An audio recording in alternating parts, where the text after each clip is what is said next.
Joining me today is a man a lot of you know, willmissit.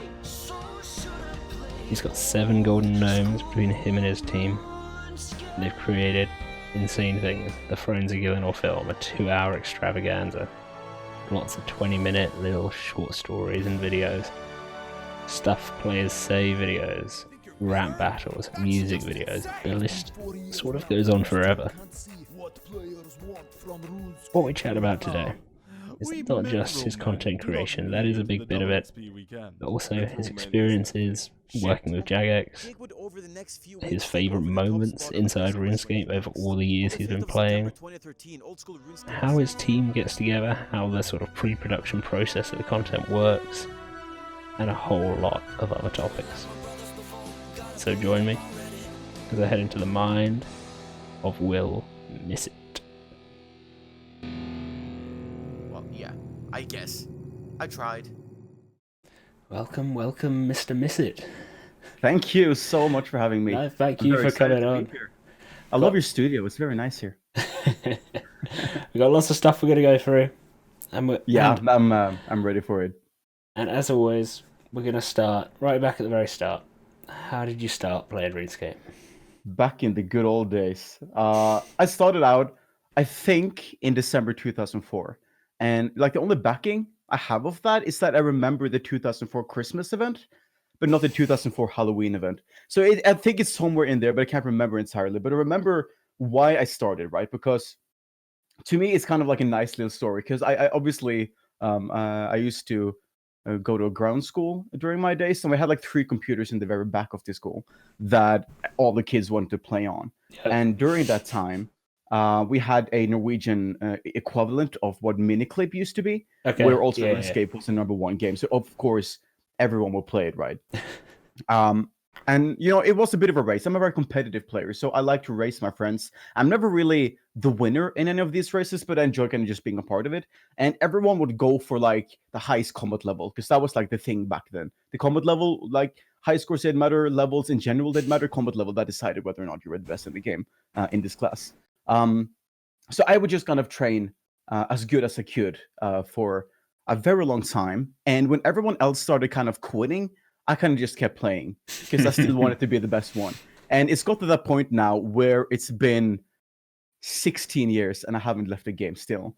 And it's kind of embarrassing, to be honest, because I occasionally meet people that I used to go to school with, and we start talking, what you're doing these days, you're playing any games. And I say that, yeah, I'm still playing RuneScape.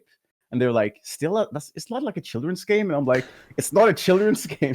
It's a bit embarrassing at the moment, to be honest. But I love the game. You know, I've been playing it, as I said, for 16 years. And I don't know what I'd do without it at this point. Yeah, so, I mean, I guess it is tricky, though, because when you're speaking to your friends, they played it when they were kids, so that's where they've got that impression from. Like, if they saw what it looked like that's now. That's what I imagine, too. Because, like, I don't really view it as a kid's game, but I like you said, they started as a children and they quit as a children, so obviously they would still think it's a kid's game. And I don't know, I have a lot of great memories with it, and I wouldn't trade it away for anything, so I'm very happy with it. Have you got like one specific memory you'd say is like your defining favorite, or a couple? I have a few, and it's very hard to say like what the favorite would be. Yeah, obviously, because there's so much that's happened over the years. But I don't know, like it's very hard to say. Like I've met a lot of people on this game, and my best friends to date are people that I've met in RuneScape, and later on had friendships with in real life, and you know, like most of my time with them have been exceptional. But if I had to like choose a specific RuneScape memory, I think that would be my time in Soul Wars in 2010 and 2011, because that entire community was extremely unique for its time. It kind of was what Clan Wars was supposed to be. I don't know. Do you know what Soul Wars is? Have you played that before? I haven't. No, I've been playing for literally about a year. Oh, really? You're very new to this literally then. just over a Welcome to year. So RuneScape. I played a bit back in like 2006 for a few Right. months. Okay. So I kind of Soul have a Wars. huge gap of stuff that I've been catching up Well, on. it's Yeah, a lot to do for you to discover. Then yeah, you must be enjoying that. yeah, man. But Soul Wars was basically a team-based game, right? You had the the red team and the blue team, Zamorak and Saradomin, obviously. And during that time, Soul Wars was controlled by two parts, which was the clans and the bots. And it was extremely popular at the time. There was like 400, 500, maybe 600 players playing at all times. So it was extremely popular. Half of those players were bots, the rest were clan people. And the clans kind of worked in a way where one clan would try to win every game, obviously, and kind of live on that random people would join their clan and fight for them. Now, obviously, if your clan was losing, they would leave your clan and join the winning clan instead, and in that way kill the other clan. And this war, quote unquote, happened between 2010 and 2011, and it was extremely engaging. Usually they wouldn't accept low-level players. I've been a skiller now for 10 years, and I was a skiller at the time as well at Combat 3, so they wouldn't really accept me. But the Soul Wars clan community was extremely corrupt, and I got a player moderator status very early on. So they were like, "Oh yeah, you can join us if you just like mute the enemy advertisers." I didn't do that because I'm not really fan of the corruption part. No, but I kind of wanted them to think that it was, because it was very important for me to win the games as well. So I just I'll do that, and I never really did.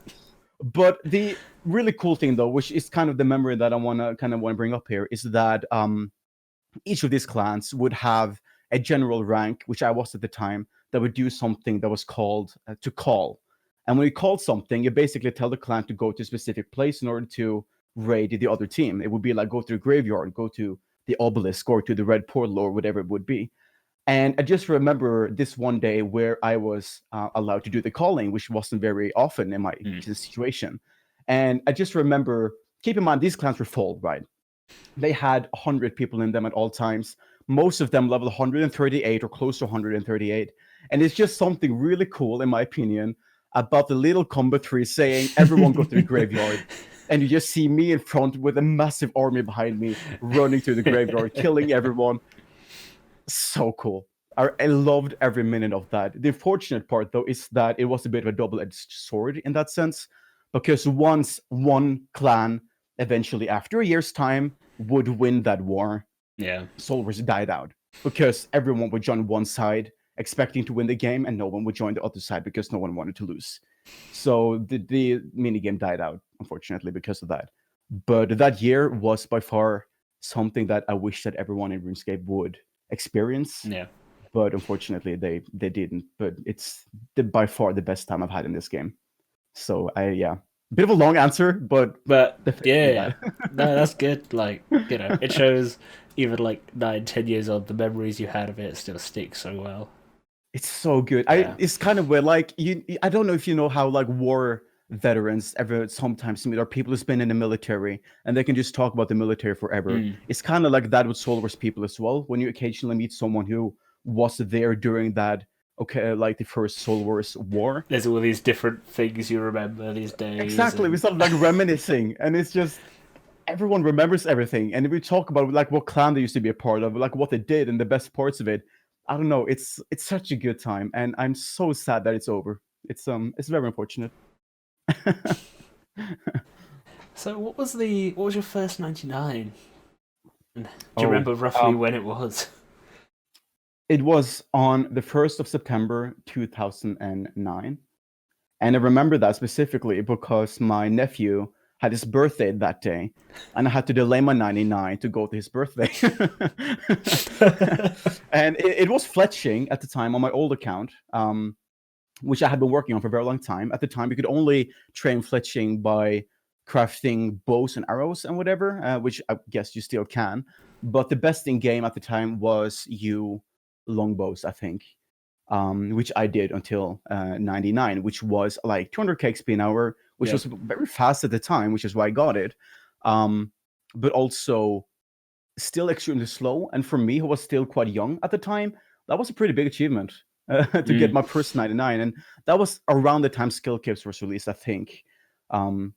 So it's really cool to be able to wear one of those capes and kind of show off that me as a combat, because I was still combat 3 at that time too, was able to wear a skill cape. But that was my first ever 99. The first 99 on my current account, willmissit, was Slayer, which I did get after that year in Soul Wars, which was the original reason that I was actually there. I was the 8th combat 3 in all of RuneScape to achieve 99 Slayer, which also was what kickstarted my YouTube channel. Yeah. So, good times. And then, what was the last 99 you got before maxing the first time? Like, maxing, obviously, outside of combat. The last 99, I think. Oh, if I remember correctly. Oh, that's a good question. Like, obviously, I can't say archaeology and all that stuff, but the first time I maxed, I think it was cooking, because I can't remember exactly, but I did this thing where I would get all stats to 98 and then level them to 99 at the same time. Okay, yeah. And I remember that I wrote down in my in-game notes, like, when I got that skill to 98, because I would level them into 99 in the same order. But I also went for the hardest skill first to get that out of the way, so that whenever I was close to 99 and everything, I could just do the easy skills and quickly finish. And I think at the time, cooking was the easiest skill. So I do think that was the final skill that I got to 99. If I'm not mistaken, but it should be cooking. Yeah. So where did the I guess the love of skilling and like not combat come from? When did you decide, okay, screw the combat, I'm not going to touch it? It was a complete accident, and it kind of goes back to when I started playing RuneScape seriously. As I said, I started in 2004, but I was very on and off until 2007 when I kind of properly started playing the game almost every day. And at that time, I figured that I would kind of like train my skills kind of the Iron Man way, because I didn't know how to make much money. I was very bad at the game. As I said, I'm competitive, but I suck at everything. So I had to do things my own way. So I decided to get 99 fishing and 99 cooking by cooking the fish that I would fish myself. And I started doing that. I didn't get very far there either. But during that process, I never really got around to training any combat skills. And eventually, after a few months, I think I kind of discovered the skiller community and I wanted to be a part of that. Yeah. And after that, I kind of just never got around to training combat. And it's kind of gotten to that point where I don't know how to. So I don't really want to get started on it either, because, like, as I said, I don't know how to do combat. I don't know where to start. I don't know what's best to slaughter, how to kill any bosses. It's just a massive process for me, and then I really do enjoy being combat 3. And now that it's been 10 years on this account that I have at the moment, it's kind of not a very good idea to start training combat now, in my opinion. Yeah. But so it's kind of like a a bit of an evil circle in that sense. But I really enjoy being a skiller. It's a very nice community, and it's a nice challenge, in my opinion. So yeah. What has been the general thoughts on archaeology from I really like the community archaeology. and obviously yourself? The skill itself is by far one of the best ones that's been released into RuneScape, in my opinion. It's extremely engaging.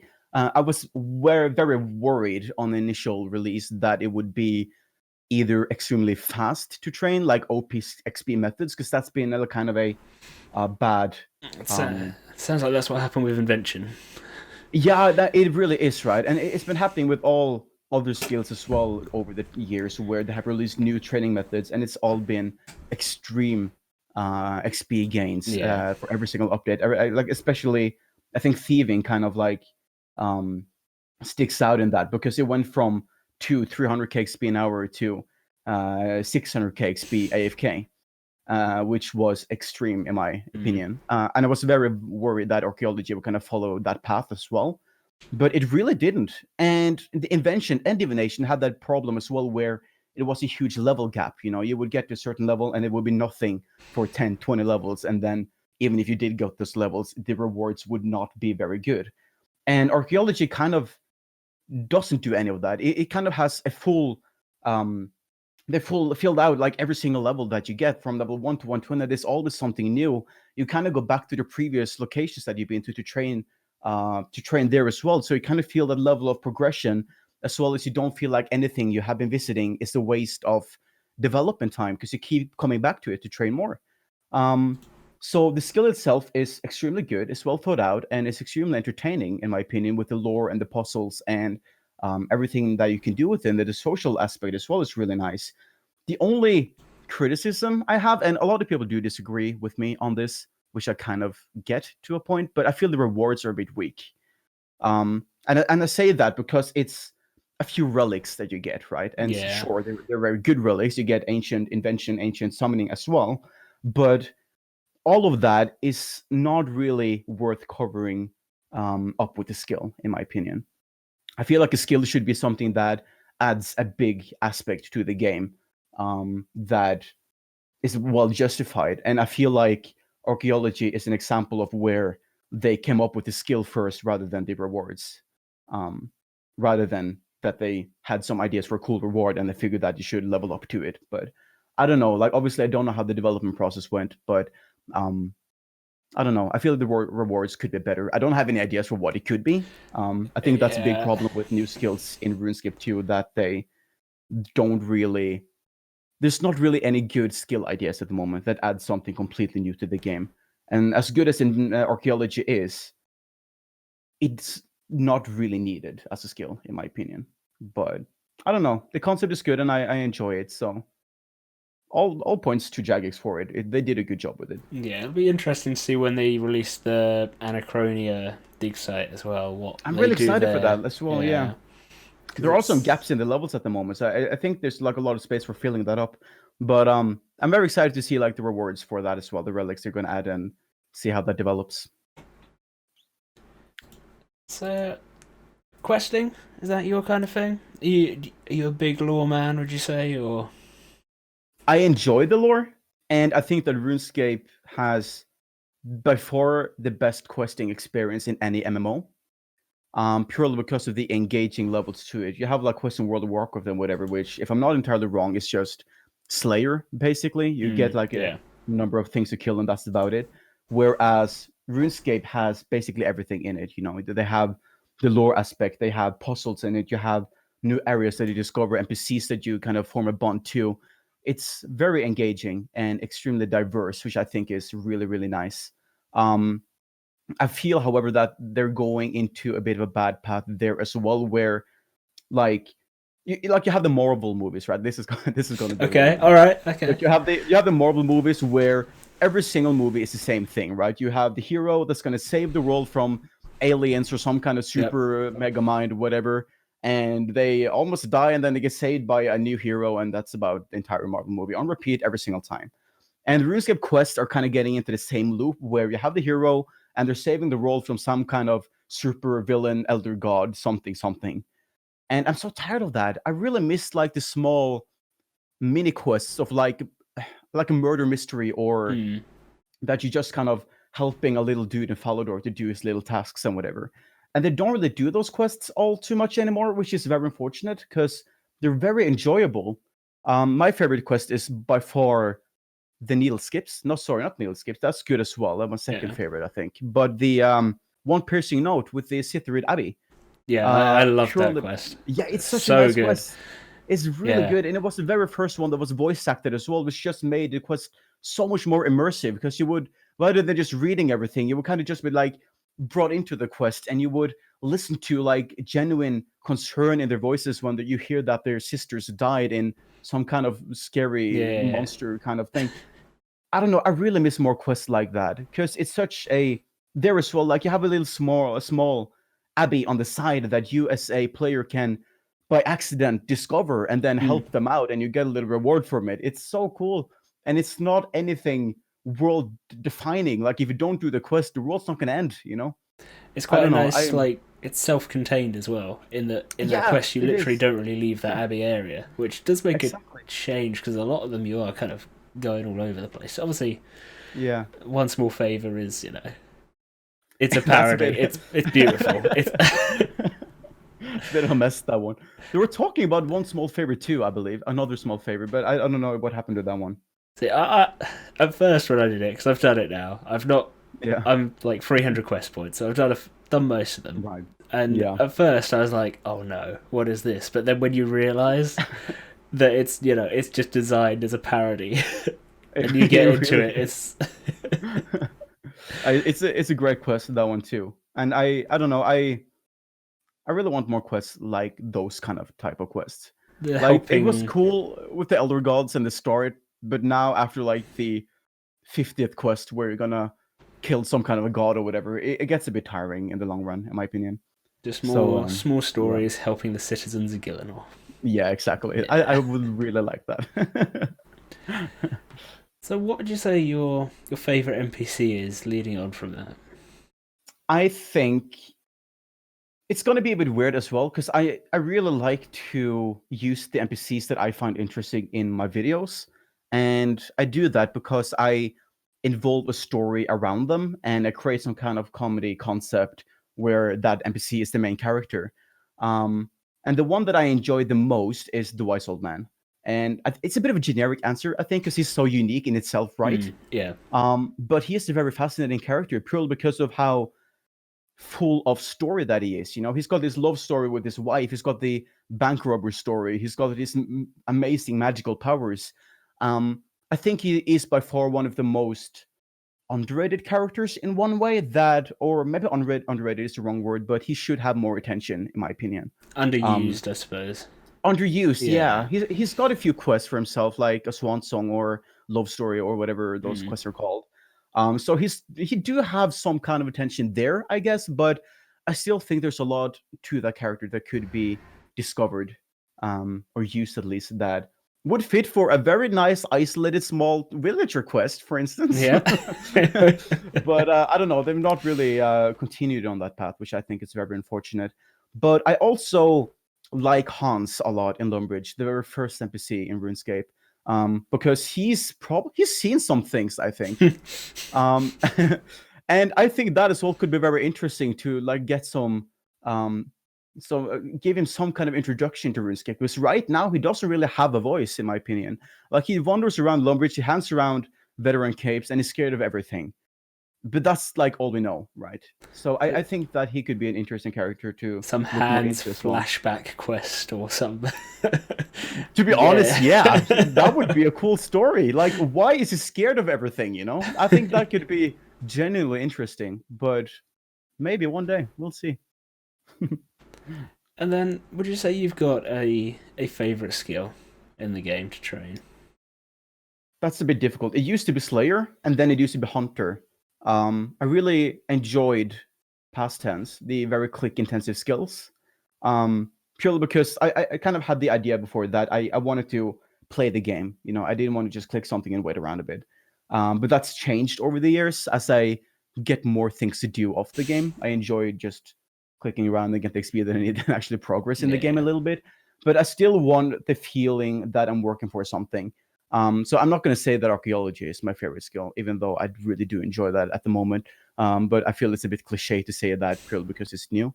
So it's a bit difficult, I think. Maybe agility, actually. I really do enjoy agility.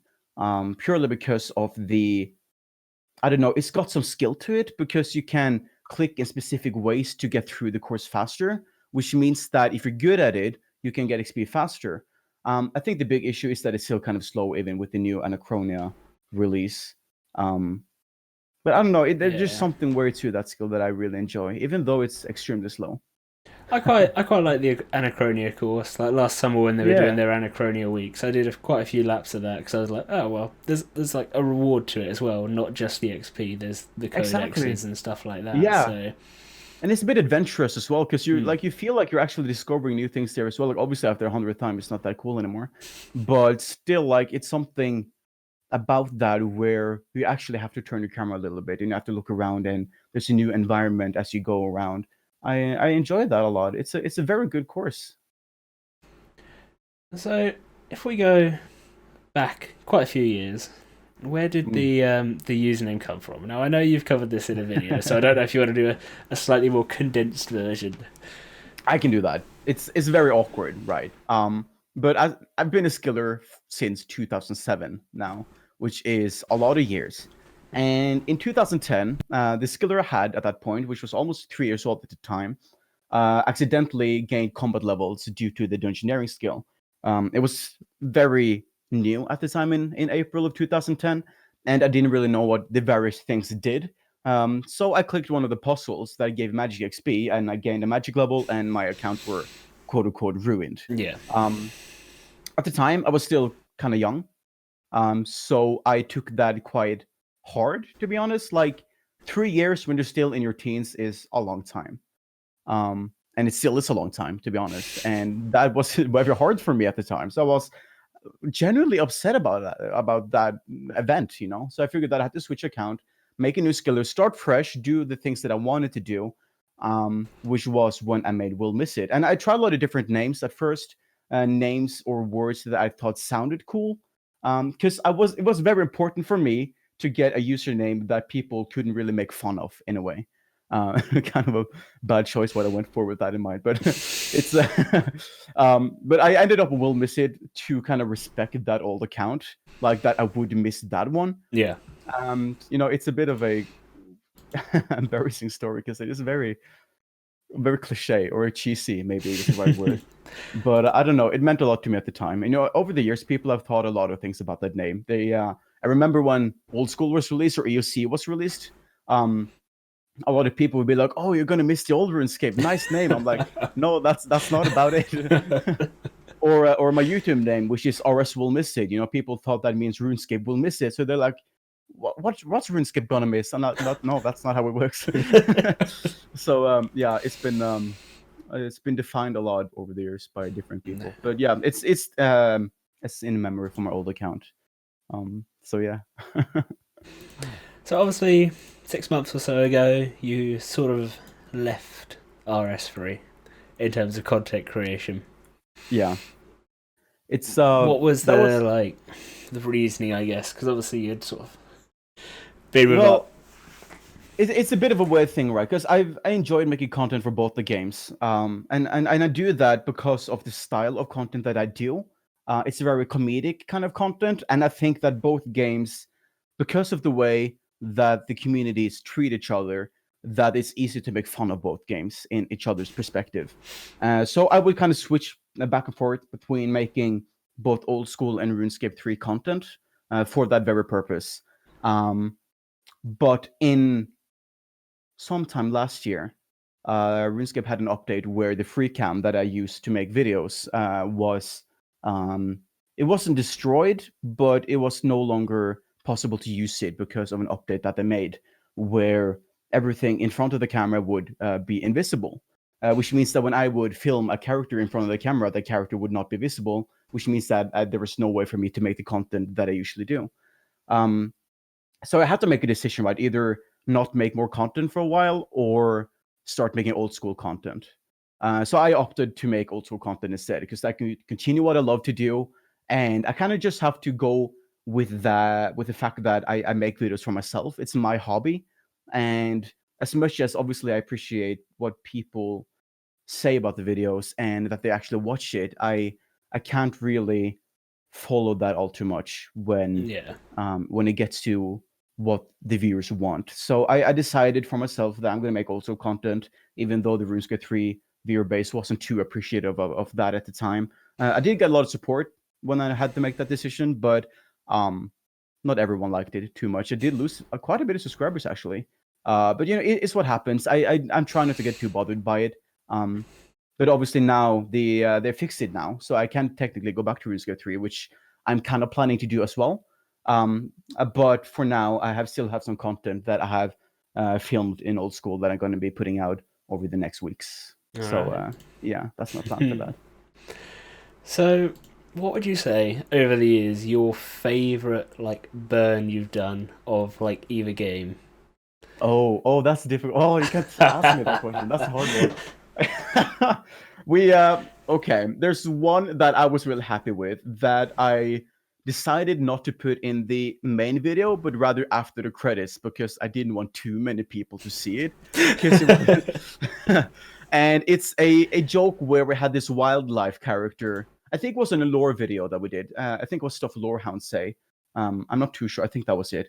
Where we had a post-credit scene where this kind of Bear Grylls character, or not Bear Grylls, what's the guy's name who discovers animals in the wild? I mean, Bear Grylls is like the sort of adventurer guy. But, Yeah, the guy. What's his name? He talks like this, and you can see the wild animals crossing. Oh, David Attenborough. That's the one. Yeah. David Attenborough. So we did a part of that where he would look at some lore hounds, them talking about lore. And after that little skit there, he would say that next week we're going to look at a new type of wild animal, the old school community. And when he did say that, we had this image of monkeys on the screen kind of going nuts. So I think that is like the best one, in my opinion, of comparing old school to monkeys, which is a little bit true, if I can say that. But I don't know. It was a lot of fun at the time. And it's like, I don't know. I felt it was very rude. So I kind of had to like not play it down a bit. Yeah. People get extremely sensitive. I remember that at some point, the RuneScape, old school community was having riots because of a LGBT event that they hosted in old school. And I'm not a fan of hating on people for who they believe in and whatever. So I decided to make fun of that as well. And that I put in the main video, and it got so much backlash. The old school community absolutely hated it. I got so many dislikes. I lost a ton of subscribers on that as well, because it turns out I do actually have quite a few old school subscribers, but they don't like it when I pick on them for some reason. So they didn't like that either. And I wouldn't say that is a bad, it didn't like diss them in any way. I think I just kind of pointed out that it's a bit ridiculous to riot at something like that. Yeah. And they didn't really enjoy that at all. But the other way around, as for RuneScape 3 jokes, I don't like, it's a bit harder with the RuneScape 3 community because they're not as vocal as the old school community is, which is both good and bad in my opinion. But what RuneScape 3 is easy to make fun of is how Jagex develops their game. Purely because of like, it's a bit weaker updates. We do have MTX and all those kind of things. And as much as I love RuneScape 3, there are some decisions that are made that I'm not that happy with as a player. And I decided to make fun of that. So we did a video a little while ago, and we called it RuneScape 3 Players When Old School is More Popular, which was a music video about how old school is more popular, and everyone in RuneScape 3 just kind of wanted to jump over to old school instead. And it's not really like a diss either of a sense, but it's more like a parody of what I imagine that a lot of RuneScape 3 people feel like when old school is having the incredible success that it's been having the past years. But all in all, I think RuneScape 3 is a lot more hard to make fun of, but at the same time, it's easier to make fun of the game rather than its community, if that makes sense. Right, okay. Yeah. So I think that's like the big difference between the jokes that we have on both games. So would you say there's anything like either game could learn from each other going forwards to like help this state? Obviously so much, I think. Old school is extremely lucky because they're doing everything that RuneScape 3, well, they're not doing everything that RuneScape 3 did. And I think the old school GM said this as well in some interview with Mod Shawnee, Shawnee now, after that he quit, where they basically said that they got so much experience from what RuneScape 3 did over the years. So they know what to do and what kind of not to do, because they know what's been working, because it's been tested out in our game. And RuneScape 3 is kind of like the test bunny in that sense. We're getting all the things that they want to try out to see how it goes, and if it works, they implement it in old school as well after a poll. So old school is definitely learning a lot from RuneScape 3, more than I think that the communities want to realize they do, purely based on the hate that RuneScape 3 gets from old school. I don't think they really realize that they're having the success they're having because RuneScape 3 is not having that success, if that makes sense. I see what you're saying. Yeah. But at the same time, old school is having the incredible luck of being extremely popular, right? They have so many people playing it, and they get to experiment with esports and a lot of like server related issues that they're having, and polling, like the player votes, and content creation for that sense too, considering how big the content creation is in old school. And I think RuneScape 3 can learn a lot from that, to see what is making old school successful and start to implement that back again to RuneScape 3. So it kind of goes in a circle, I think. And we're helping each other a lot, and both games have each their values in that sense. So I think it's a bit like it's a massive learning curve for both games, definitely. So, what kind of like competitive mode do you think would work in RS3? Oh, I definitely think skilling. We had the Big M Hunter Clan Cup not too long ago, which I think was quite successful. It's a bit messy due to the way that it worked. It was a bit confusing, Yeah. but not PvP. Definitely not player versus player. But I think skilling and competitive gameplay in that sense would be extremely useful. I know there was a competition idea with agility not too long ago, which would be purely base XP related, so that you would have people over, I think it was 10 hours training agility for their clan, and whoever got the most base XP, so no boosts, no MTX, no nothing, would be the winner. And I think that is a great idea because it basically challenges people to use their knowledge of the game and train from the very bottom. And I think that would be good purely because you see the successful aspect of Iron Man, for instance, in RuneScape 3, where people are challenged to find methods and resources that they didn't really know about because they had access to the Grand Exchange, for instance, or other players. And I think just kind of challenging that into a competition would be extremely successful. We already see it. We saw it with archaeology, especially with the race for 200 million, where RuneScape 3, I don't think RuneScape 3 has been ever that popular on Twitch before, because it was so engaging and so exciting to see people rush for a target that was so grand. So I think something like that could be really good, but a little bit more short term rather than an entirely new skill every time. I was going to say the tricky thing with that is you don't want like to be seen as promoting slightly unhealthy habits of staying up for like 20 hours for 2 weeks straight. It's finding some way to do it that doesn't do that. Yeah. I think we also saw the success. This would be a bit before its time, but you might know what the seasonal high scores are. I've sort of seen them like browsing through the site and stuff. Yeah. So that was extremely popular when it first was released because you would have a single high score for getting the most kills on a boss or picking the most herbs or whatever it would be. But that also kind of died out because it was done on repeat for months. So you had the same high score kind of just going on a loop every single time, and the reward you get from it would not really be that exclusive anymore. Because I think a lot of players in RuneScape 3 are going for exclusivity. Either it be an extremely rare title or a pet or a high score rank. But if everyone has the chance to get that, if they just play for long enough, it's not going to be as cool anymore because everyone's eventually going to have it.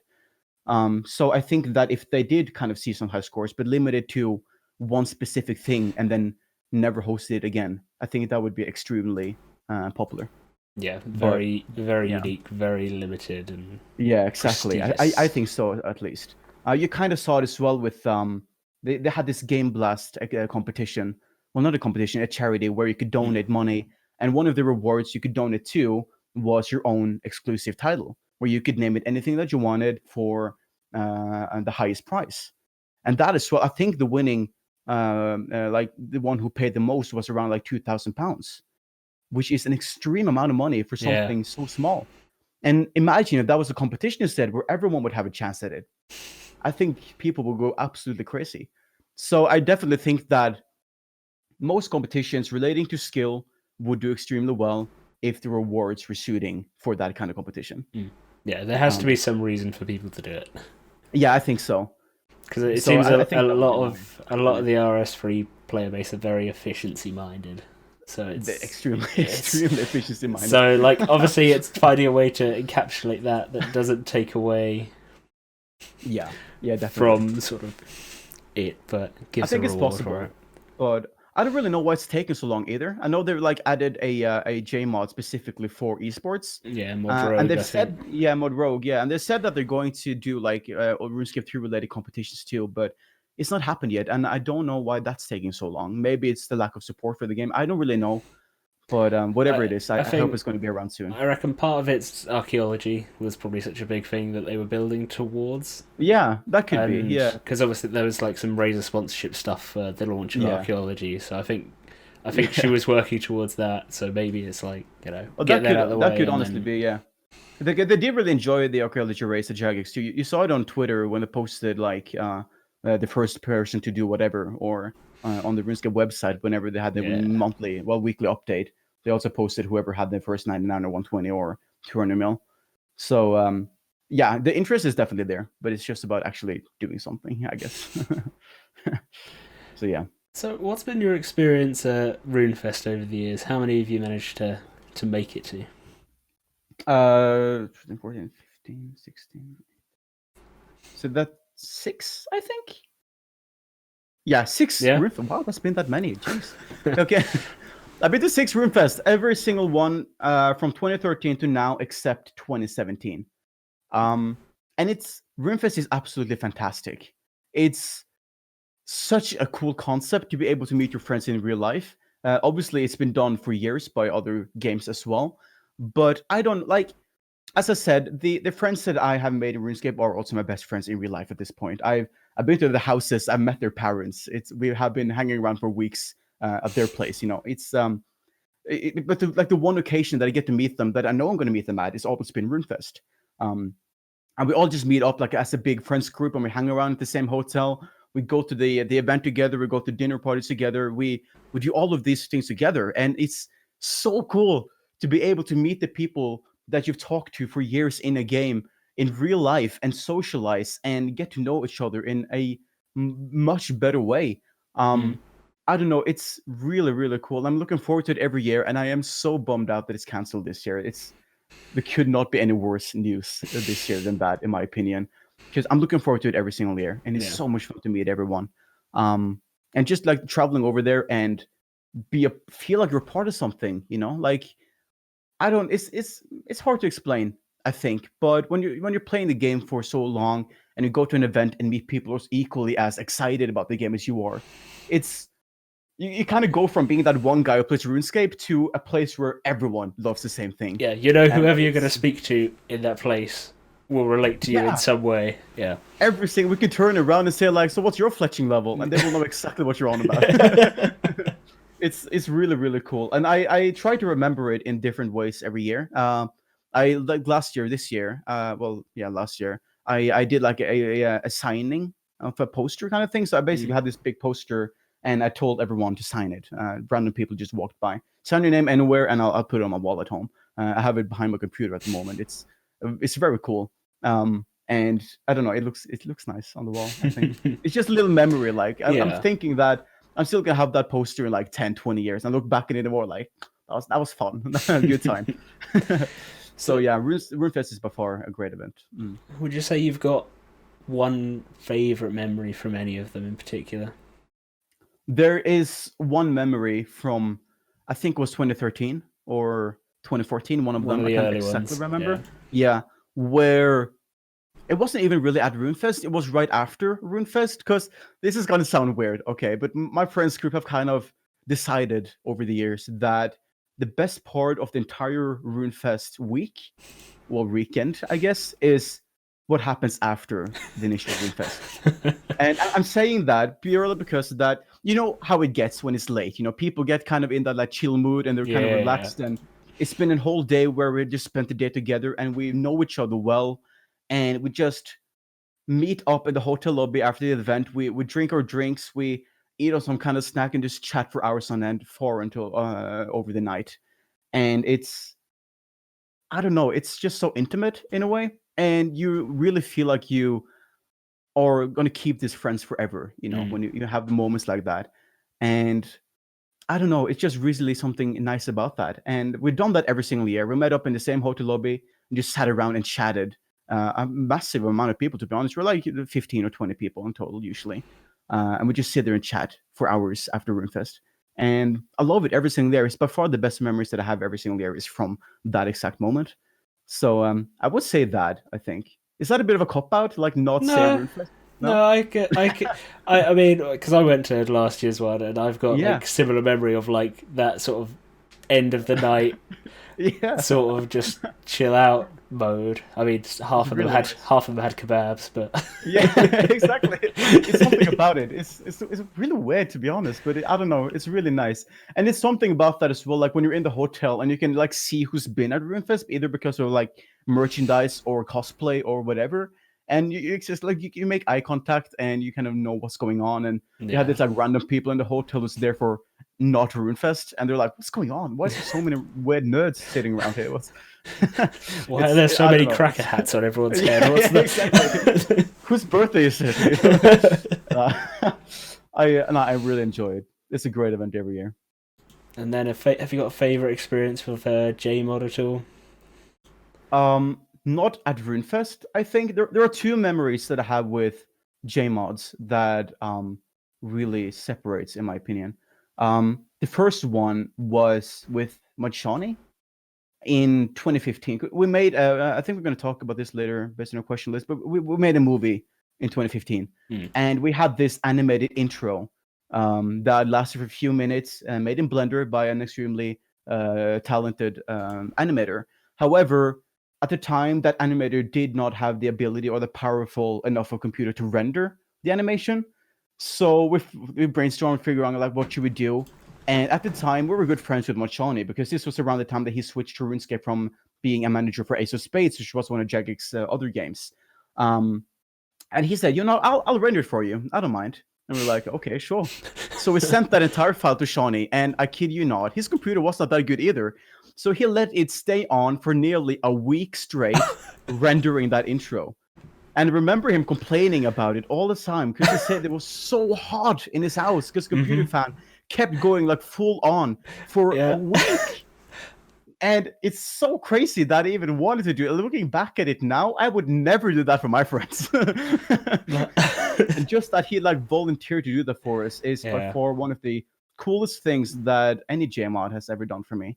But I also want to bring up 2017 when we did a Guinness World Record attempt in Cambridge related to RuneScape, and we needed a expert witness to assess the record, which had to be JMOS at the time. Obviously, they couldn't really do that during their working hours, so we got Mod Balance to email the entirety of Jagex and be like, "Hey, can someone show up during your spare time and help these guys out?" And we did actually get like JMod to come over to the hotel in Cambridge at the time and help us out with the record on their spare time. And the entire thing took like 11 hours. So just that they wanted to come over and say hello or help us out was extremely nice, to be honest. And I really like appreciate things like that. So I would say that those two memories are by far the ones that I have that I really appreciate when it gets to JMOs and the interactions that I had with them that really separates from everything else. I kind of wonder what Shawnee's electricity bill looked like for that month I don't even want to think about it.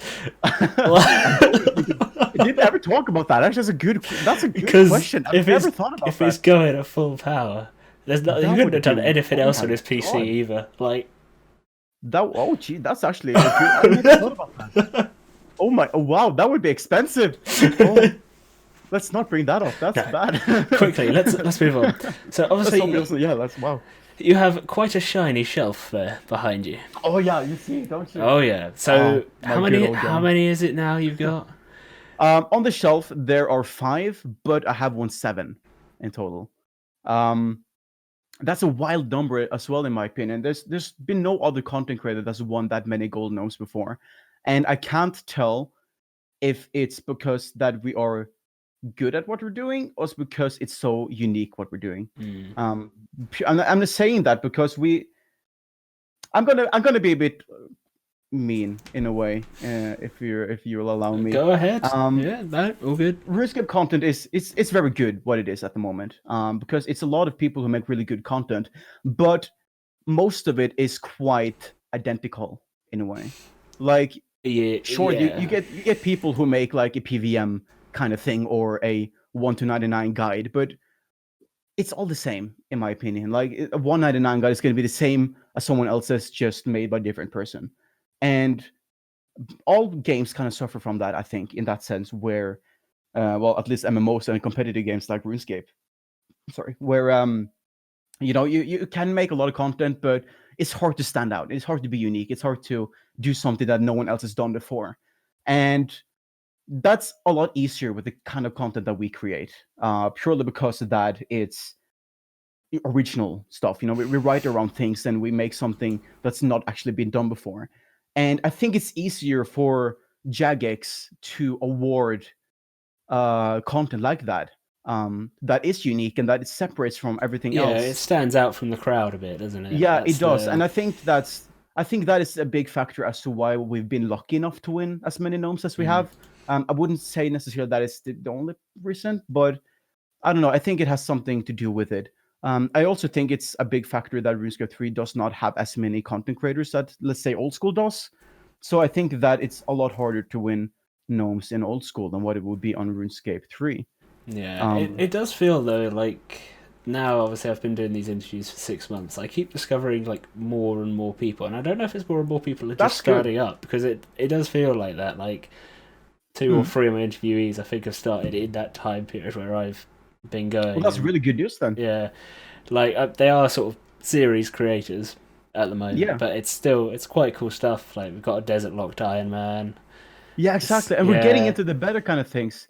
But you kind of like notice that exponential curve of original content also in Old School, because Old School, though they have a lot more content creators, their content was not very good 3 years ago, in my opinion. Like there was the same thing as RuneScape 3 is kind of struggling with at the moment, where it's the same thing on repeat every single time. But then they started with like the Iron Man Locked series or specific goals, like I don't know if you've seen like the Old School nuke kind of thing that's been going on for a little while now. Crazy, yeah. Yeah, exactly. and like short documentaries about behind the scenes of RuneScape, like the Dark Market or something like that. And that's been happening for the past year or so in Old School, and it's been such a diverse number of series and original content, which I think is absolutely admirable. And I do wish that would also come to RuneScape 3, which I do think is happening, because we're learning from Old School as well. We see what's popular there, and we try it out on RuneScape 3 as well. Some things take off, some things don't, but that's just natural for each game. But I do think we're heading over to a much better stage for content creation in RuneScape 3 than what we have been for the past years. And I'm very excited to see how that's going to go. Yeah, like, I mean, I don't know if you've seen Spider Mash's level locked thing where he's working through the game from 2001. That's a really cool concept. I love that. It really is a cool concept, yeah. But that just says how like original we still can be, though, doesn't it? Because that haven't existed in RuneScape 3 before. Like that's just happening now in 2020. This game's existed for 20 years, so we're still now coming up with those kind of ideas.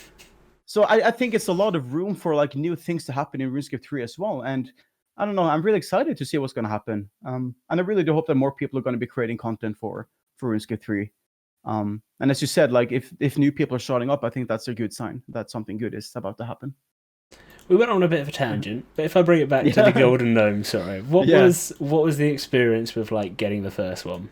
How stage frighty sort of are you? Or... So I visited Jagex in 2013, a month before the Golden Gnomes. And I think that was kind of like when they started discovering who I was. At the time, I hadn't really made too much unique kind of things. But I met the JMods who are in charge of the Golden Gnomes, and we talked a little bit. I presented my channel and those kind of things.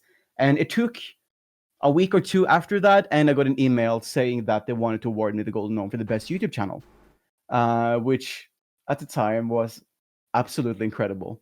The Golden Gnomes have grown a lot over the years. In 2013, it was still quite small. I think it was like 10 awards. They've gone up from 6 awards from the year before. The 2 years before. I didn't host one in 2012. But it had gone up a little bit, you know. So winning on Gnome was extremely rare at the time. There were like below 20 winners all in total.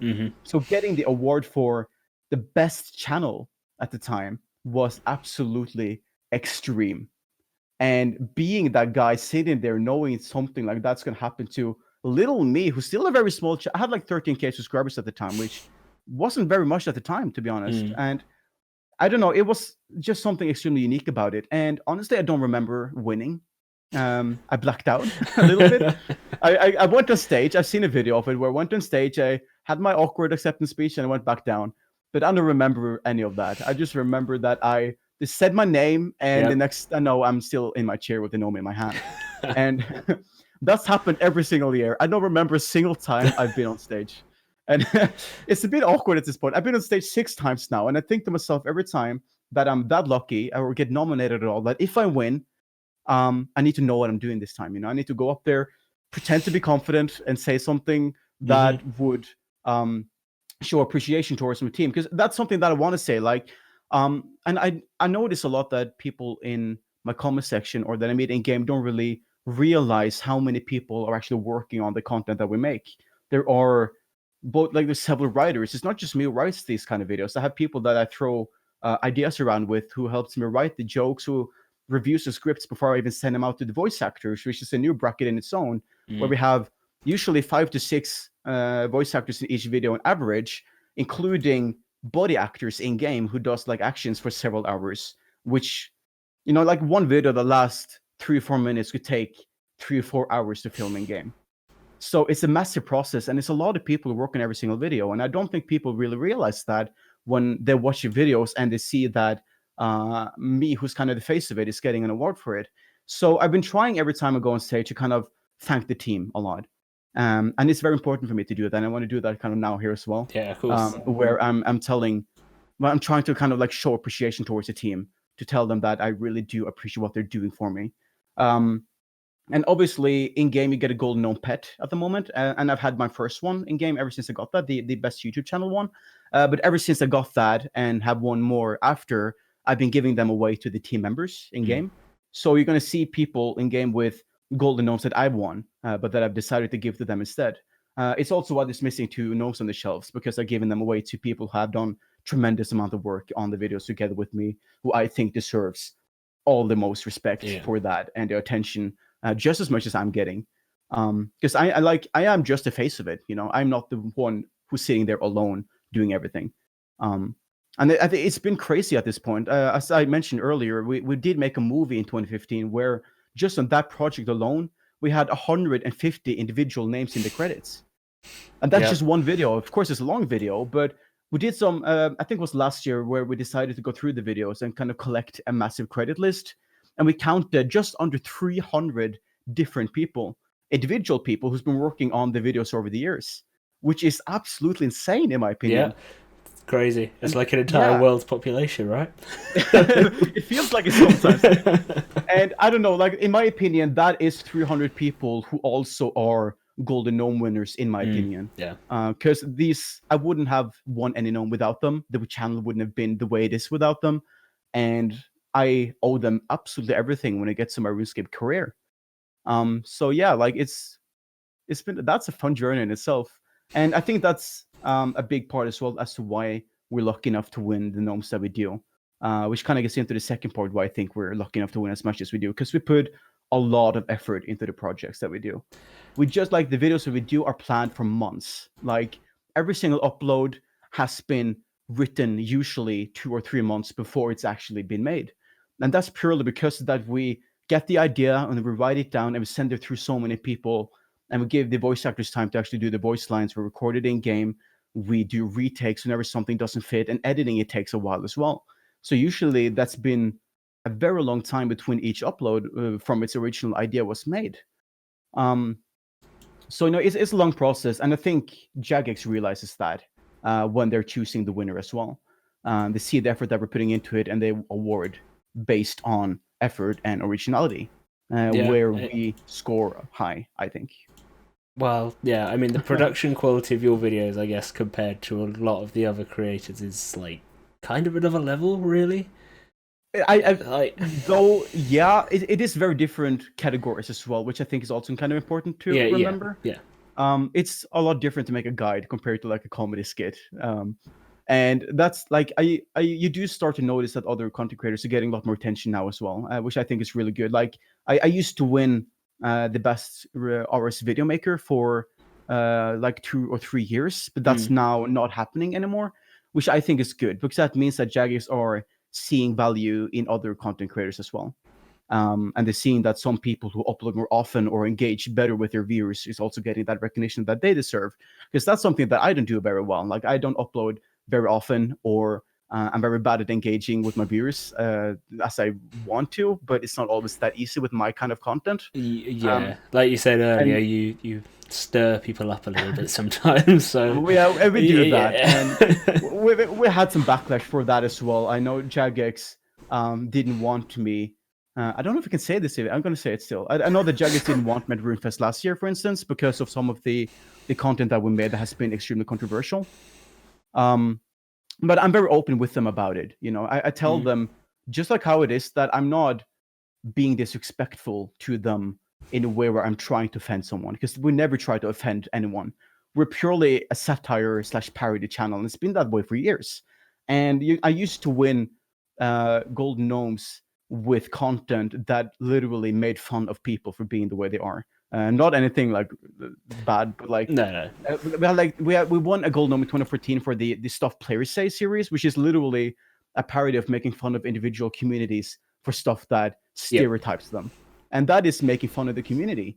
And once I made one video where I made fun of Jagex, they were like, "Nope, we're not inviting you to Runefest anymore. That's it." So it's like I told them that I felt that was a bit double standard, a bit weird in my opinion, and I don't know if they took that to heart at all. But the guy who I basically told one of the guys who had a say in this, I think, and I did get an invite later that month, and I was allowed to participate in a stage event at Runefest. So I think it helps a lot that I'm very vocal with them, and I tell them what I do feel, and I never think that I'm unreasonable in the content that we do. Everything I do is just for a laugh, you know. It's just for fun. It's something that usually is already recognized. Like, let's say that it's been a viral post on Reddit, for instance. We make fun of that, or we'll take it into our videos and we make something around it.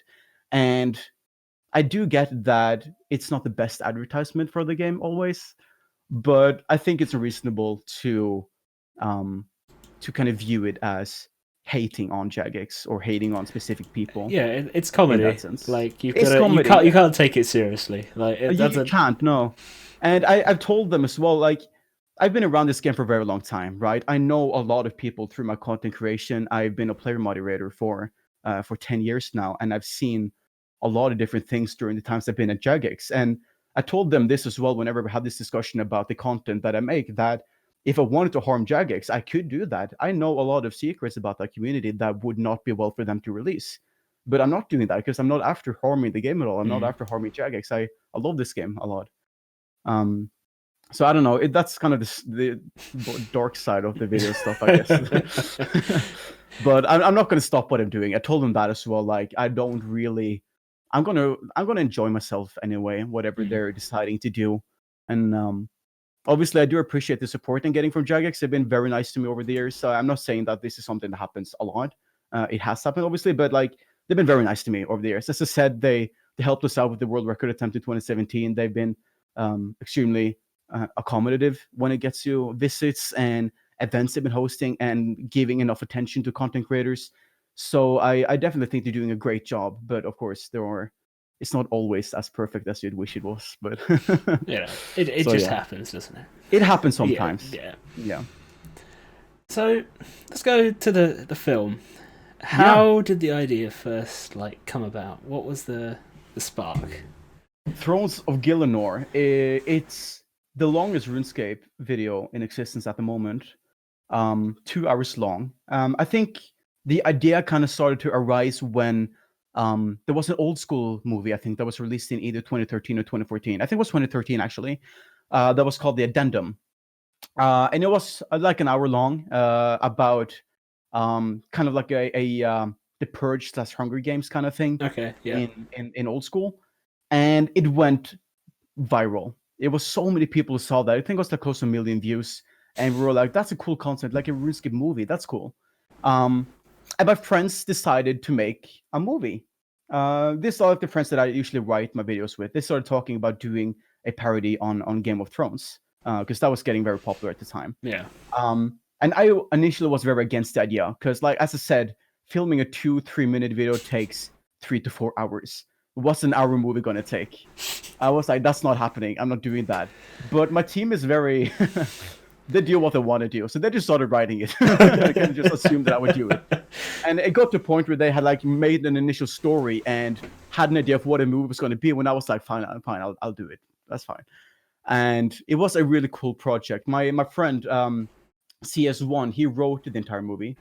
We had some help from me and some other friends of mine that usually would go through the ideas and give feedback, but he would do the initial writing, which ended up in the end the result that he did as well. He actually did get the Golden Gnome for that as well. We won the most original content. Most original content Golden Gnome in 2015 for that movie, and he got that Golden Gnome both in real life and in game, even though it was awarded to me, purely because he spent so much time writing it.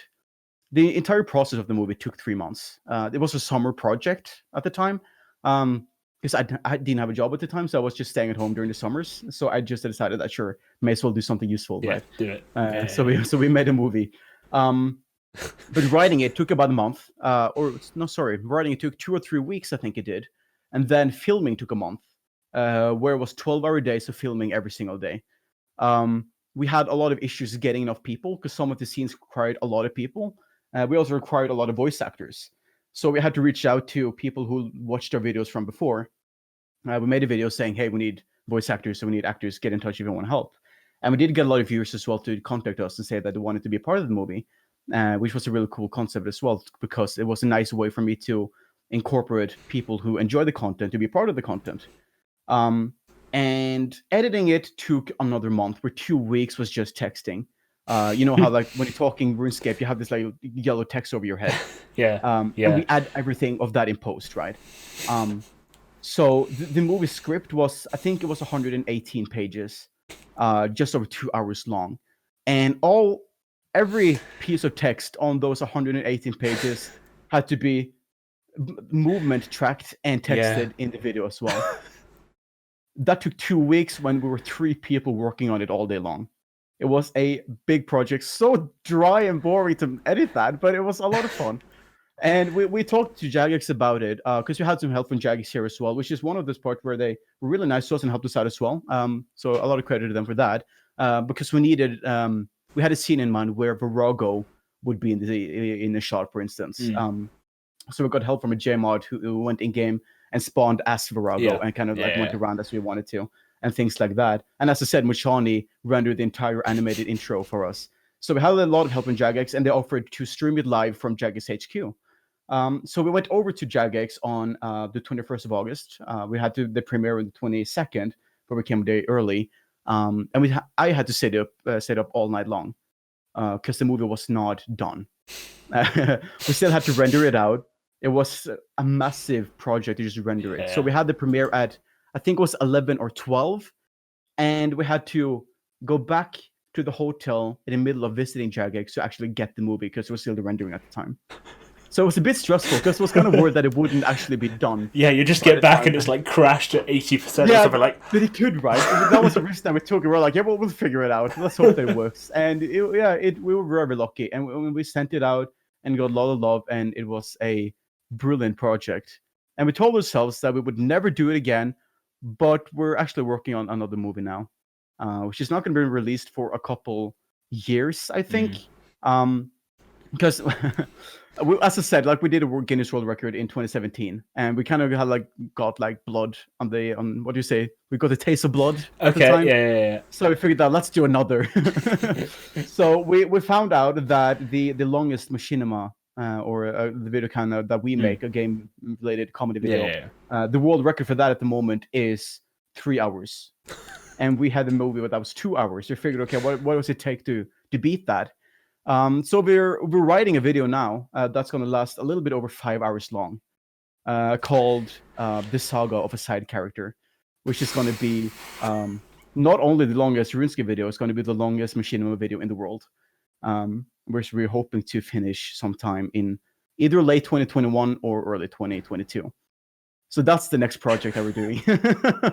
It's a big project, but I think it's going to be absolutely incredible.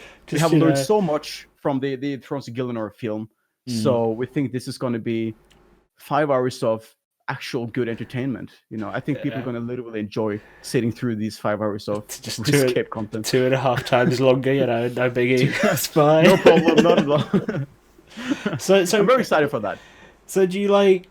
So script, and then do you do like storyboards? Do you do like the whole kind of sort of pre-production stuff, or not so much?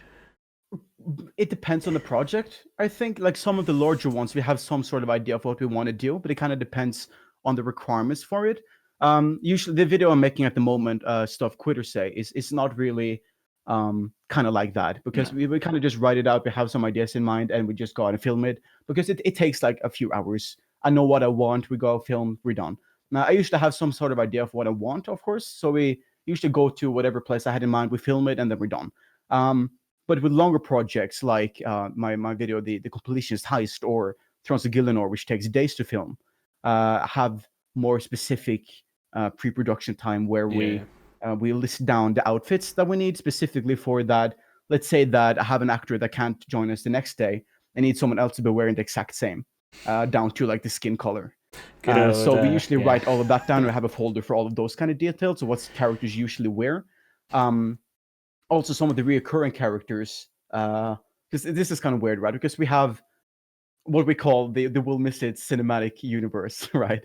Which is basically that all of the skits that we make, the original skits, are in kind of the same universe. Yeah. And that also means that the characters slowly develop over time. We have one character that's probably the earliest character we have, called Jagex 301, who in every video appears in is slightly better every time. Like in the first video, he had an obsidian cape. Then the next video had an untrimmed fletching cape. And then suddenly he had like a new plate armor and a trimmed cooking cape, He's like slowly developing himself over to become something new. And that is all this stuff like we keep track on. Like every time he's showing up in a new script, we check what he had last time. We had it written down somewhere, and we develop it a step further. So that's the kind of pre-production that we do for the most part. Locations is not as important usually. But we work a lot with the voice actors, though, in order to how they're pronouncing certain lines and how emotion is being put through. So usually we talk to the voice actors. They're kind of like we're talking at the moment, and we go through the script together, and we have some kind of dialogue on it on how certain lines are going to be pronounced or said. A lot of the voice actors we do work with now are very experienced. That's what they've been doing RuneScape videos for years with us. So they kind of know what we're after. We don't really have to talk to them too much about it. I would just send it over and we specify if there's something special. Yeah. But yeah, it's quite a smooth project every time, to be honest. We kind of know what we're doing after all this time. And it's a lot of fun to make it. It's like we usually jump in the Discord call with the body actors as well. And we kind of just have a laugh at it. We run around and we do the videos, we have a talk, and we usually play some games after sometimes. So it's a bit of a friendship that's forming there, and the people really enjoy acting with us as well. RuneScape Machinimas used to be very popular around the time that I started, and it kind of faded out in 2011, 2012. But from that time, I hear a lot of like horror stories of people that was really awful to work with, that they either didn't appreciate the people that they work with, or that they didn't know how to direct properly, or things like that. And I don't have the impression that the people who I work with have that experience as well. Because they keep coming back and they say they enjoy it. And I meet a lot of people who say that they want to be part of the videos and think that it's cool what we're doing. So it's a really fun process, all of it. It's a bit stressing sometimes because there's a lot of people talking over you when you want to direct something. But the process is usually very smooth, and I really enjoy it. And the people who work with it, it's usually the same people every video. They enjoy it as well.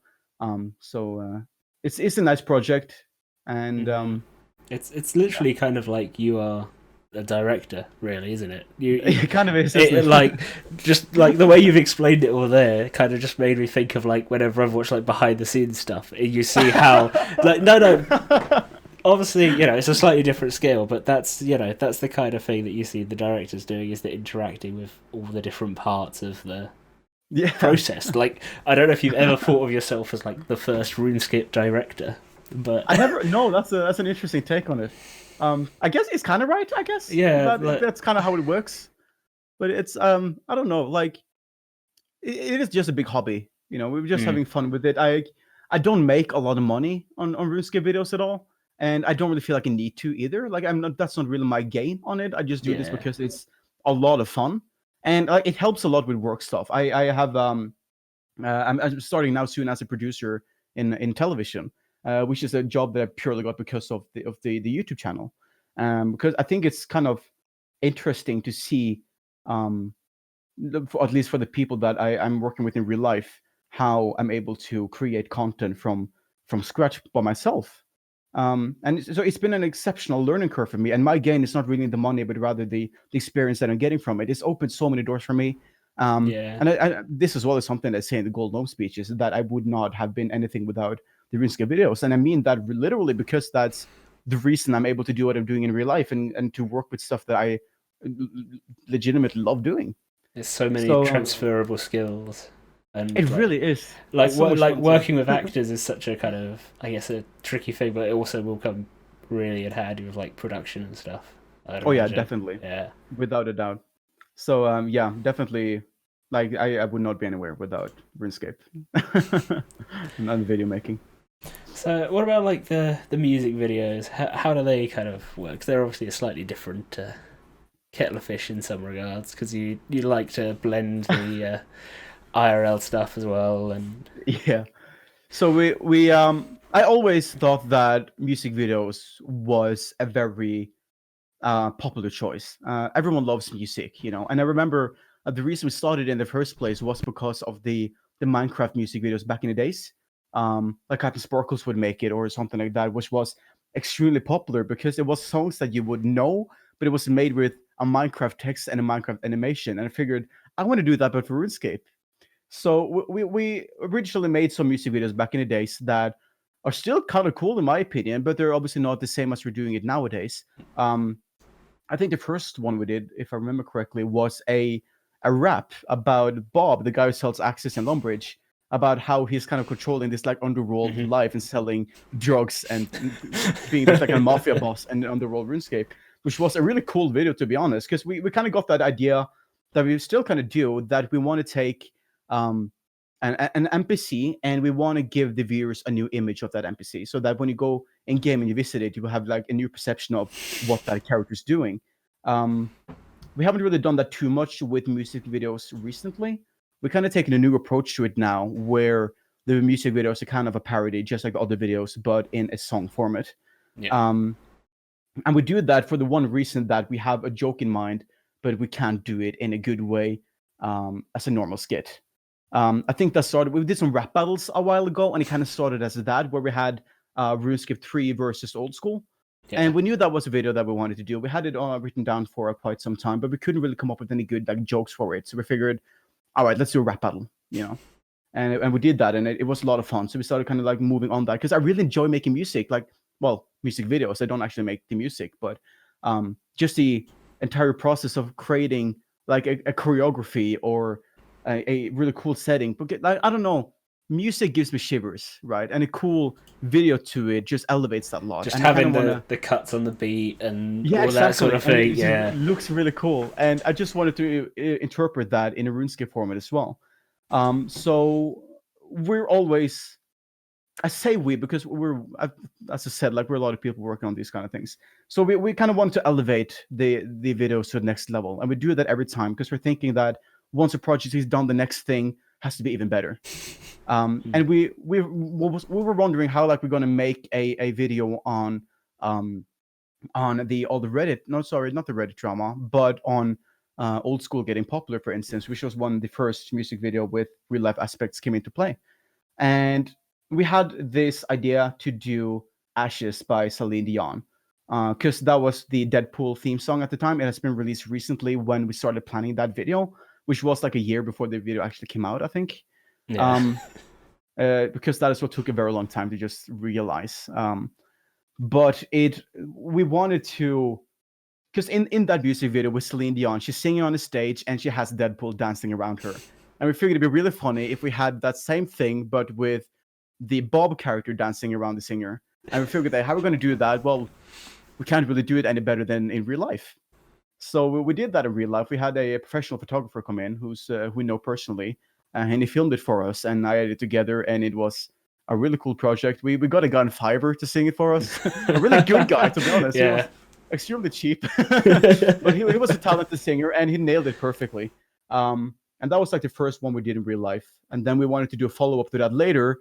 Kind of the same issue. How we're going to make this funny? We don't know. Let's make a music video, which was about everyone on Reddit who keeps getting banned, who say they're innocent, and it turns out they did it all along.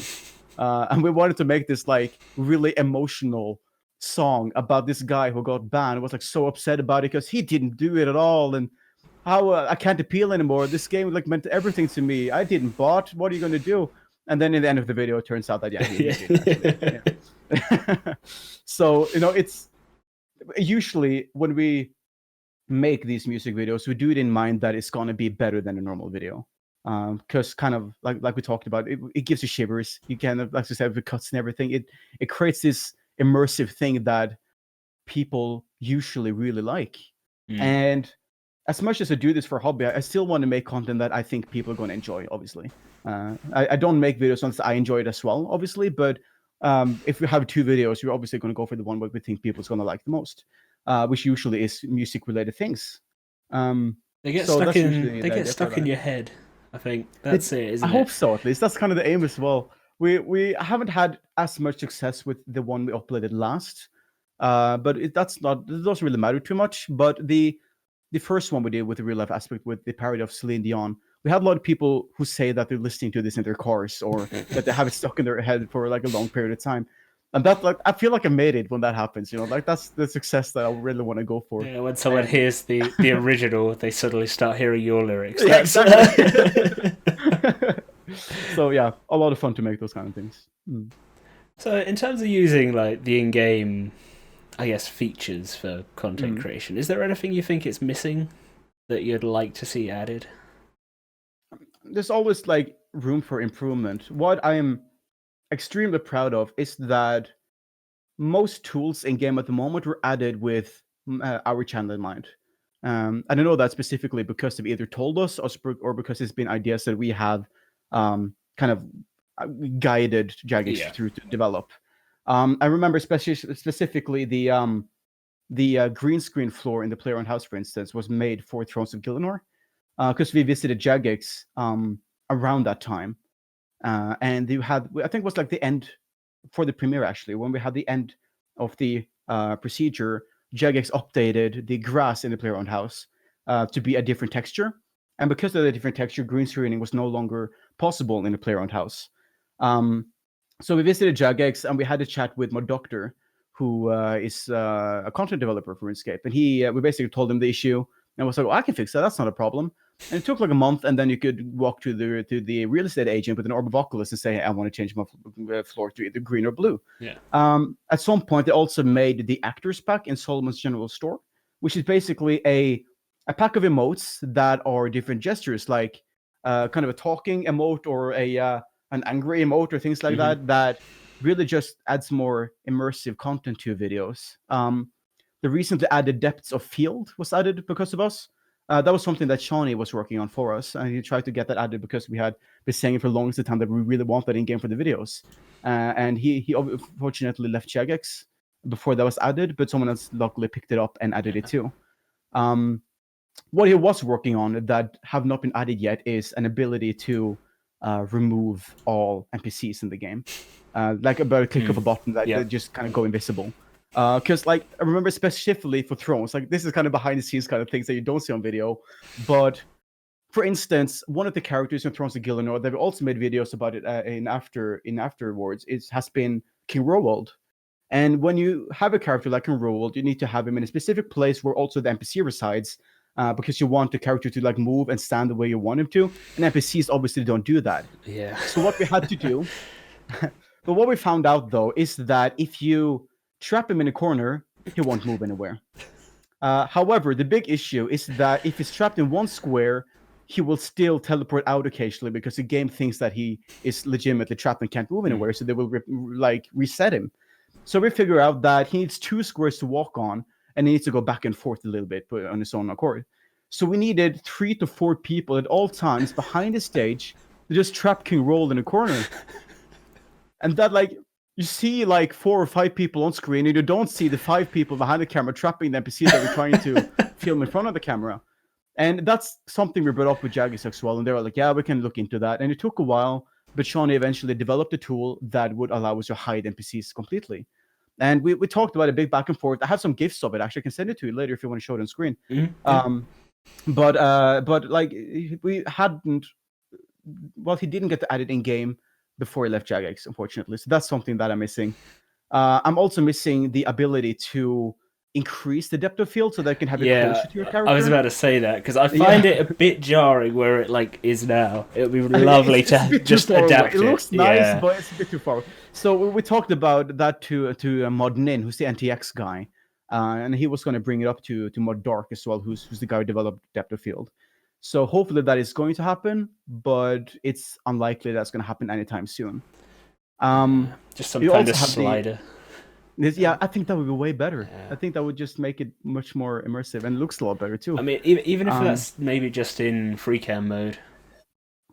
Yeah, I wouldn't mind that, to be honest, because that's all you need for like a good shot for either a video or a screenshot or whatever you might want to focus on, I guess.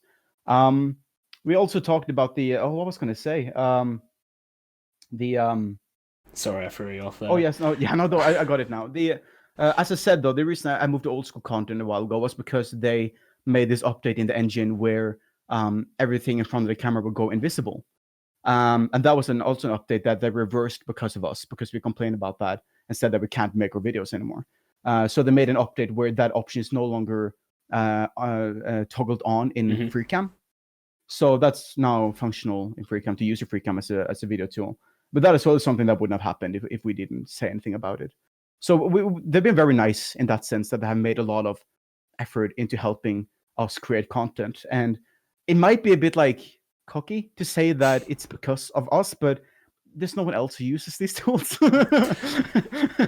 It's kind of just us, I think. And I don't like, and some people have take screenshots occasionally, I guess, but I don't know. It's they've been very helpful to create things easier for us. And even though there's still a lot of things that could be better, I don't think it's really my place to say that I want more.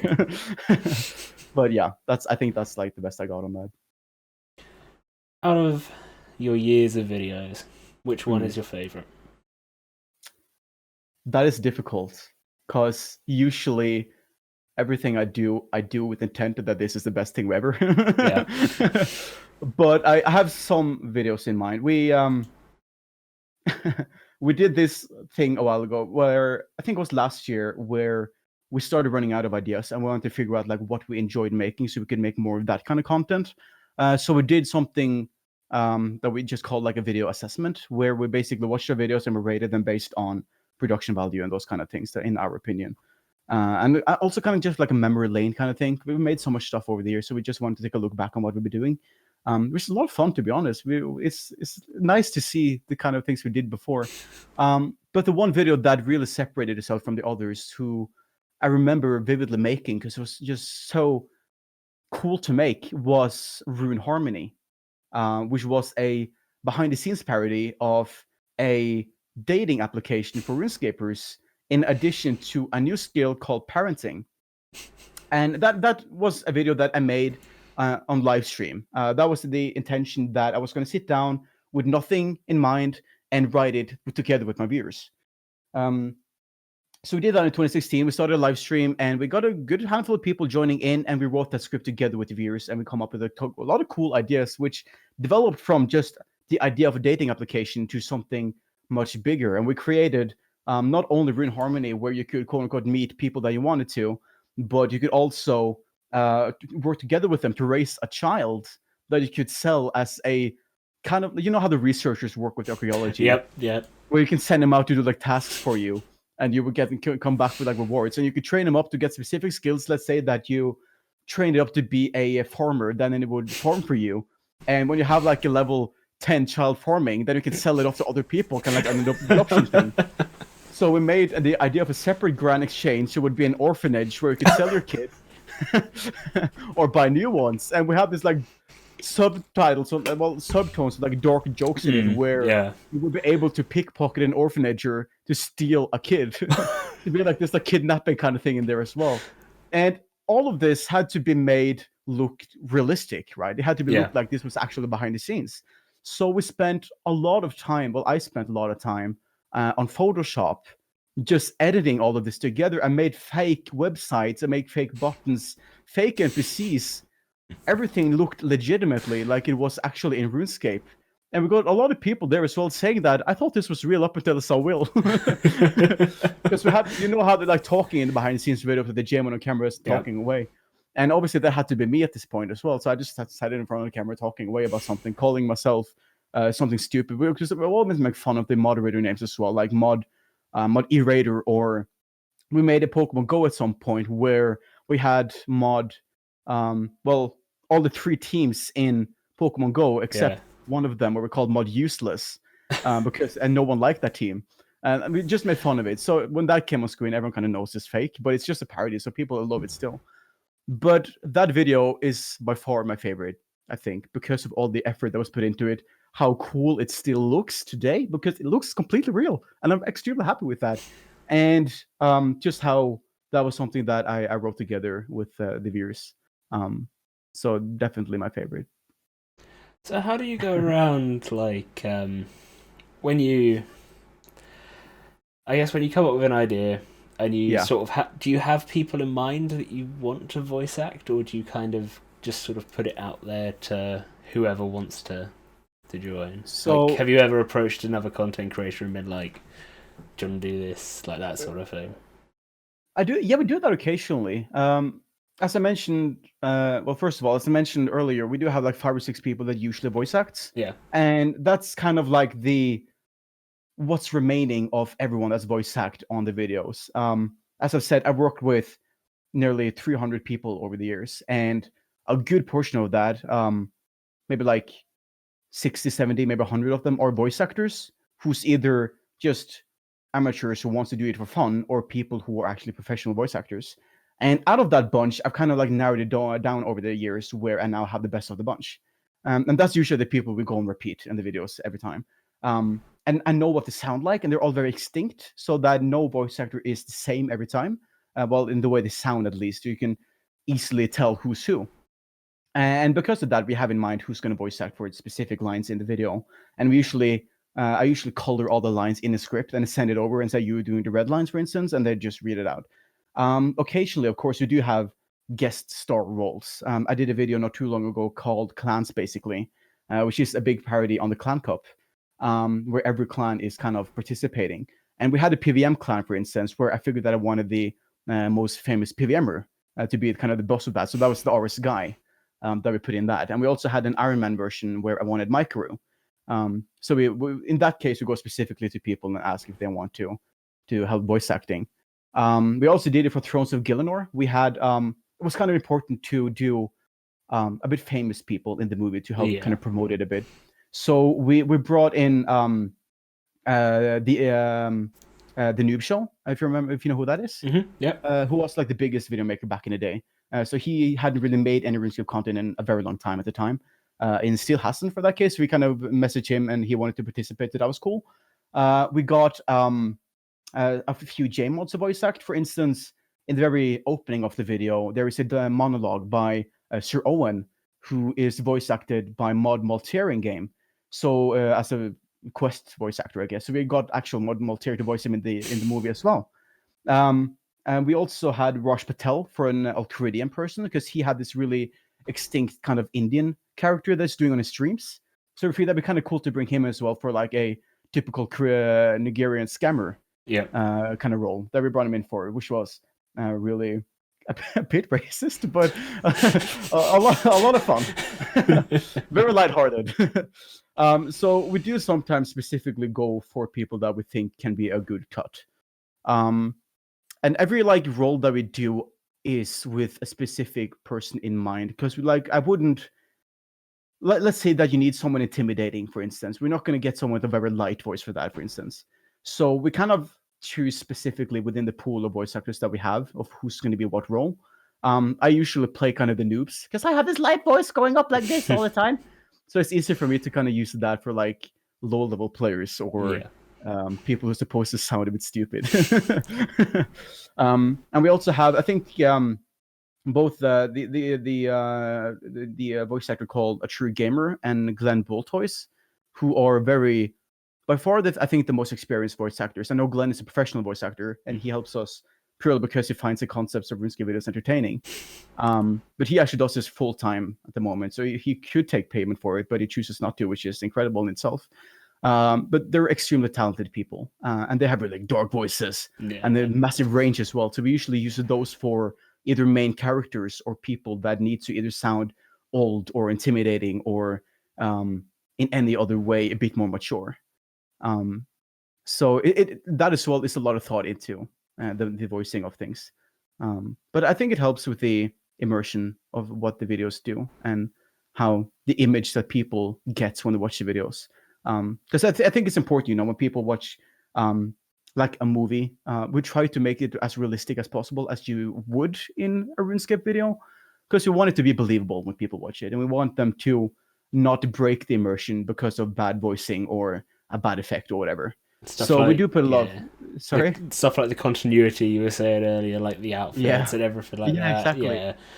So we put a lot of thought into things like that, the minor details that I don't think people notice, but they're not really supposed to notice. Yeah. If that makes sense. Yeah. If you don't notice it, it's good, basically. Yeah, exactly. Yeah.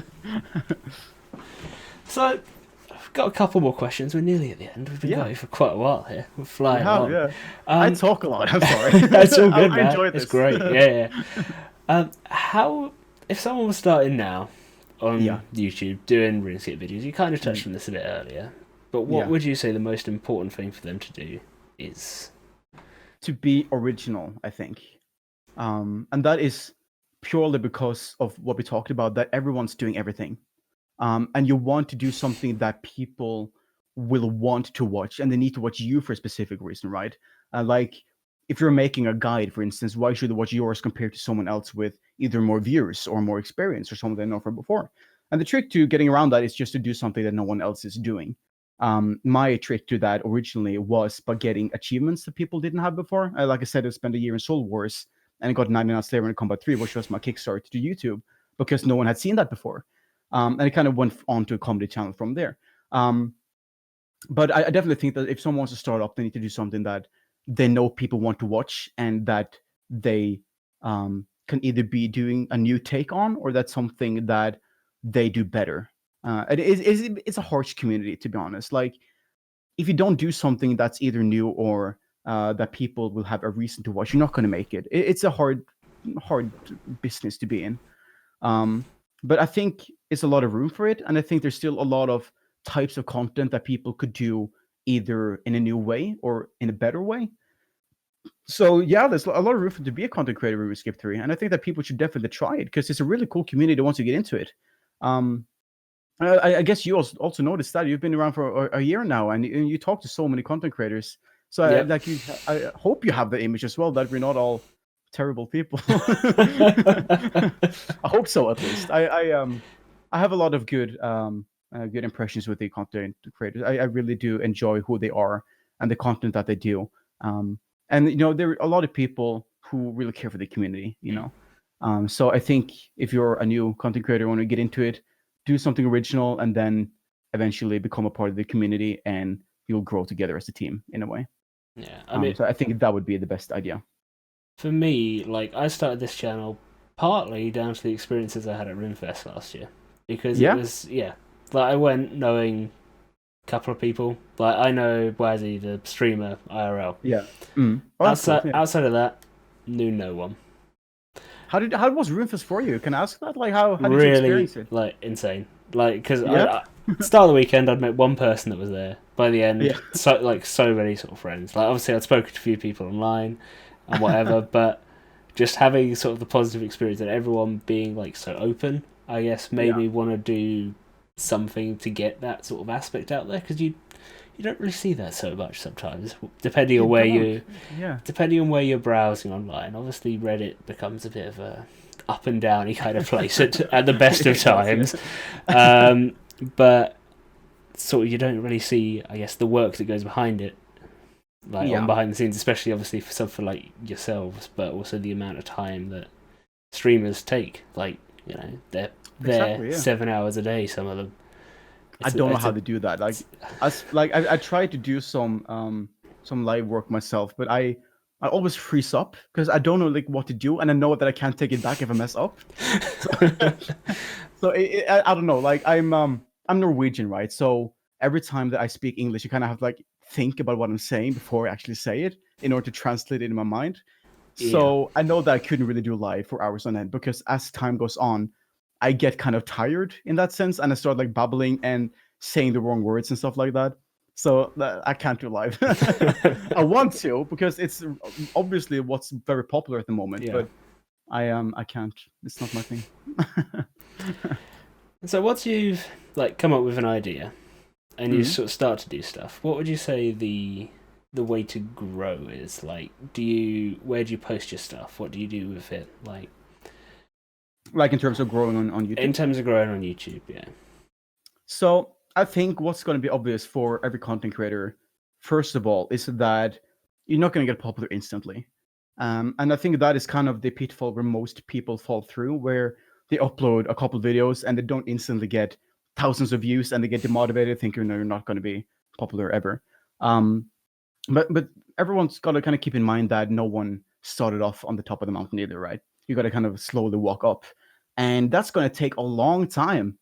Like we're taking months, maybe a year or two before you're actually going to see valuable viewers. So I think it's important to keep up motivation, but also see what you're doing well. Some of our videos or streams are going to do better than others. And I think it's important to look at those and ask yourself why, and then maybe do more of that. Obviously, I think that creating content should be fun, no matter what you do. And if you don't want to do something, you shouldn't really do that. So if you're figuring out, let's say that you did let's say a free-to-play from scratch video, and you don't really like doing it, but it's getting insane amount of views, you should consider if that's really what you want to do, if that makes sense. But I think just identify what you're doing right and keep doing that. Listen to what other people are doing. Take inspiration, but not steal from others. Like, don't steal it, but just take inspiration from it. It's no crime to be inspired by others. That as well is something you hear about occasionally, that one content creator did something that someone else did. I don't think that is a bad thing necessarily. It just shows that it's easy to get inspired by people and do something that is engaging and popular. And I think it's a bit of a compliment, right? If you're doing something and then someone else is doing it, that means they saw your content and thought, that's cool, I want to try that. So I think that's a massive compliment in itself. And I think it should be encouraged, to be honest, to create more stuff together and take inspiration from each other and challenge each other a little bit. Because the worst case that's going to happen is that whoever is taking inspiration from you is going to get more popular than you. Then you have to just up your game again. It's just going to be a competition, which could be fun, I guess. But I think the point I'm trying to make is that it's important to stay motivated throughout the entire thing. And it's important to have fun while doing it. And learn from your mistakes, I think. So yeah, I think that would be the best thing. All right, fantastic. Well, thank you for spending the last nearly 2 hours with me. I've had so much fun. I've covered everything I had. I think you now take the title of the longest interview, which is a nice one. I love it. I'll be sharing it everywhere. But before we go, are there any shout-outs that you'd like to make to anyone? I want to shout out to my entire team. I can't mention all of them because there's so many, but they know who they are. And I want to do a shout out to the content creator community because they're being so great and I love them. All right, awesome. Thank you, man, Thank you. Again, and I'll see everybody that's been watching this time next week probably. Gotta queue something up for someone new. But anyway, if you've enjoyed, feel free to give a sub. It's always nice to see that number just tick up. All right, and goodbye. Goodbye.